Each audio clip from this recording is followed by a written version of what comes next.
કેન્દ્રીય જળ શક્તિ મંત્રી સી.આર. પાટીલના હસ્તે અડાજણ ખાતે નિર્મલ સુપર સ્પેશિયાલિટી હોસ્પિટલનું ઉદ્ઘાટન કરવામાં આવ્યું હતું.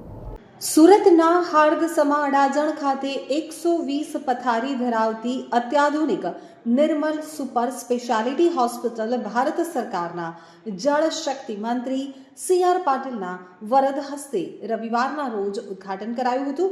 ડોક્ટર નિર્મલ ચોરારિયાની નિર્મલ સુપર સ્પેશિયાલિટી હોસ્પિટલના ઉદ્ઘાટન પ્રસંગે ગૃહ રાજ્ય મંત્રી હર્ષ સંઘવી, વન અને પર્યાવરણ મંત્રી મુકેશ પટેલ, શિક્ષણ મંત્રી પ્રફુલ્લ પાનછેરિયા, સુરતના સાંસદ મુકેશ દલાલ, રાજ્યસભા સાંસદ ગોવિંદ ધોળકિયા, મેયર દક્ષેશ માવાણી, ધારાસભ્ય પૂર્ણેશ મોદી, સંગીતા પાટીલ સહિતનાઓ ખાસ ઉપસ્થિત રહ્યા હતા.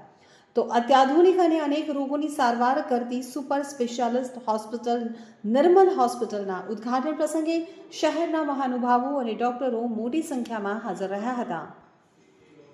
એવા નિર્મલ ગ્રુપના નિર્મલ સ્પેશિયાલિટી હોસ્પિટલનો આજે જ્યારે શરૂઆત થઈ રહી છે એવા કાર્યક્રમમાં આપણી વચ્ચે બધા જ આગેવાનો અહીંયા ઉપસ્થિત છે.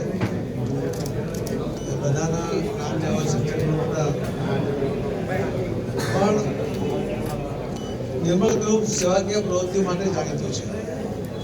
ડૉક્ટર નિર્મલ ચોરડિયા એમણે વર્ષોથી પોતાની વિશ્વસનીયતા પણ અહીંયા પ્રસ્થાપિત કરી છે અને આજે આ ગ્રુપની સાથે સુરતના ખૂબ જ અનુભવી, ખૂબ જ સિનિયર, ખૂબ જ સેવાકીય ભાવનાવાળા અનેક ડૉક્ટરોની ટીમ પણ આ નિર્મલ ગ્રુપની સાથે જોડાઈને સેવાકીય પ્રવૃત્તિ આગળ કરી રહ્યા છે.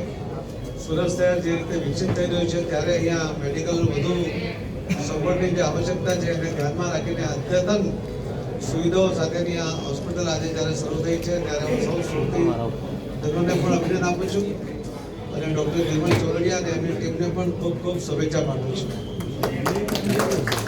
કોઈ પણ હોસ્પિટલ શરૂ થાય ત્યારે એને ખૂબ ચાલે એવા શુભેચ્છા નથી આપી શકતા, પરંતુ એટલું ચોક્કસ કહીશ કે એમને ત્યાં આવવાવાળા કોઈ પણ પેશન્ટ એને સંતોષ થાય, એટલે સારવારથી એ સારો થાય, એને લાંબુ આયુષ્ય પ્રાપ્ત થાય, એના કારણે એના સગા સંબંધી કે એની પર આધારિત સૌ લોકોને પણ એક આનંદ થાય, એ પ્રમાણે એક સંતોષની ભાવના ચોક્કસ આ હોસ્પિટલમાંથી મળશે એવો મને વિશ્વાસ છે.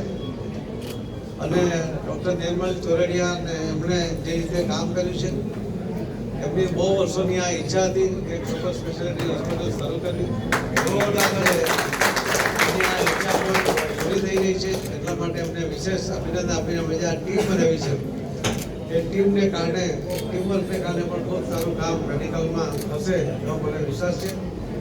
ફરીથી ખૂબ ખૂબ શુભેચ્છા.